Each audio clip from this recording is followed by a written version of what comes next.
یہ کسی نے سوال کیا ہے کہ استاد محترم یہ سوال ہے کہ کوئی آدمی اپنے بیوی کو طلاق نہیں دینا چاہتا لیکن وہ بیوی عدالت میں جا کر وہاں سے خلا لے لیتی ہے، تو اس کا کیا حکم ہے؟ رہنمائی فرمائیں۔ دیکھیے گا، وہ تو عدالتی جو فیصلہ ہوتا ہے اس کو دے کر ہی فیصلہ کچھ کہا جا سکتا ہے۔ عدالتی فیصلے کی نوعیت مختلف ہوتی ہے۔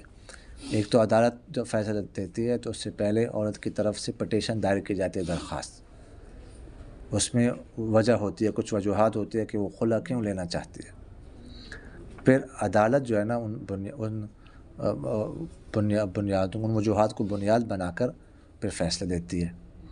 اور ابھی عدالت کی ذمہ داری ہے کہ عدالت شوہر کو بلائے، ٹھیک ہے، اور مصالحت کی کوشش کرے، اور مصالحت کی کوشش نہیں ہوتی تو پھر اس کے بعد جو ہے نا وہ عدالت کوئی فیصلہ لے سکتی ہے۔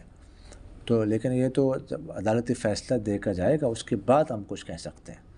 جب تک عدالتی فیصلہ ہمارے سامنے نہ ہو تو اس طرح مطلق اس کے بارے میں کچھ کہنا یہ درست نہیں۔ جی